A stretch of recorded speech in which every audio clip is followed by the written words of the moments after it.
প্রিয় দর্শক, আজকাল বর্তমানে দেশের প্রায় ৯৯% লোকের মুখেই পল্লী বিদ্যুতের নিউজটা সবসময় ভাইরাল থাকে। চায়ের দোকানে, মাঠে ঘাটে যেখানেই থাকেন না কেন, সব সময় দেখা যাচ্ছে যে পল্লী বিদ্যুতের মিটার ভাড়া ও ডিমান্ড চার্জ নিয়ে একটা কথা থাকে। তাদের উদ্দেশ্যে জানিয়ে যেতে চাই যে আমরা পল্লী বিদ্যুতের যারা অধিকাংশ বিদ্যুৎ সংযোগ ব্যবহার করে থাকি তারা দরিদ্র মানুষ। একটি এক ফেজ মিটারের দাম ১২০০ থেকে ১৫০০ টাকা। অনেক গ্রাহকের উক্ত টাকা দিয়ে বিদ্যুৎ সংযোগ নেওয়ার মতো সাধ্য নাই বলে ১০ টাকা মাস প্রতি নিয়ে থাকে।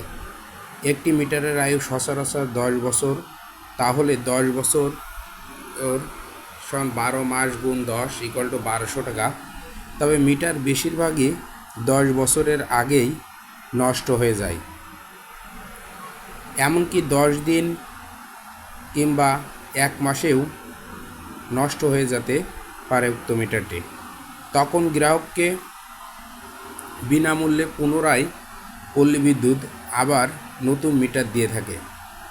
প্রতি মাসে ১০ টাকা গ্রাহকের সুবিধার জন্যই গ্রাহকের স্বার্থেই নেওয়া হয়, কারণ সব গ্রাহকের একবারে ১২০০ টাকা দিয়ে মিটার ক্রয় করার ক্ষমতা থাকে না। এতে গ্রাহক সুবিধা পায়, কিন্তু কোনো গ্রাহক যদি নিজে মিটার কিনে নেয় তবে তাকে মিটার ভাড়া দিতে হয় না। এক্ষেত্রে যদি মিটার নষ্ট হয়ে যায় তখন সে গ্রাহককে আবার পুনরায় টাকা দিয়ে মিটার কিনে নিতে হবে, উক্ত মিটারটি কিনে নিতে হবে। তখন গ্রাহক অসন্তুষ্টি বা অসম্মতি জানায়। তাই গ্রাহকের সুবিধার্থেই পল্লী বিদ্যুৎ এই সিস্টেম করে। ১০ বছর পরেও কি মিটার ভাড়া চলতেই থাকবে? এমন উত্তরে পল্লী বিদ্যুৎ বা সচরাচর বিবেকবান লোকের উত্তর হচ্ছে হ্যাঁ। কারণ ১ মাস পরেও যদি কোনো গ্রাহকের মিটার নষ্ট হয়ে যায়, এমনকি একদিনে ১ বছর ৬ মাস যখনই মিটার নষ্ট হোক না কেন, পল্লী বিদ্যুৎ পুনরায় ওই মিটারটি আবার নতুন দিয়ে দেয় বিনামূল্যে। তাই ১০ বছর পরেও যদি মিটার ভালো থাকে, মিটার ভাড়া চলতেই থাকবে।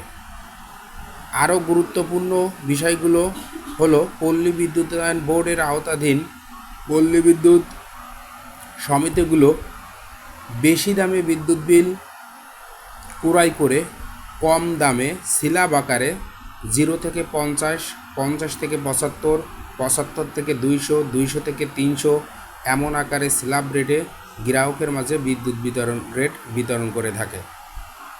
পল্লী বিদ্যুতের মোট গ্রাহক সংখ্যা হচ্ছে ৩.৫ কোটি প্রায়। এর ভিতরে ২.৫ কোটিরও অধিক গ্রাহক নিম্ন রেট স্ল্যাবের অন্তর্ধারী। এজন্য পল্লী বিদ্যুৎ সাধারণ গ্রাহকের কথা ভেবেচিন্তেই যেসব কার্যক্রমগুলো নিয়ে থাকে, কোনোটাই পল্লী বিদ্যুতের নিজস্ব তৈরি করা নিয়মকানুন নয়।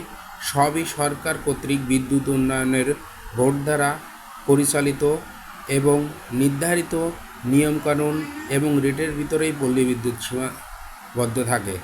তাই আশা করি আপনারা কেউ পল্লী বিদ্যুৎ কোনো কর্মকর্তার উপর রাগ করবেন না প্লিজ, কারণ তাদের হাতেই কোনো কিছুই থাকে না। তারা বিতরণ সংস্থার সাথে নিয়োজিত মাত্রে যত যা কিছু ধার্য করা হয় সব সরকার পক্ষ প্লাস পল্লী বিদ্যুতায়ন বোর্ডের মাধ্যম থেকে। আল্লাহ হাফেজ। আশা করি ভালো থাকবেন, সুস্থ থাকবেন, ফলো দিয়ে পাশে থাকবেন।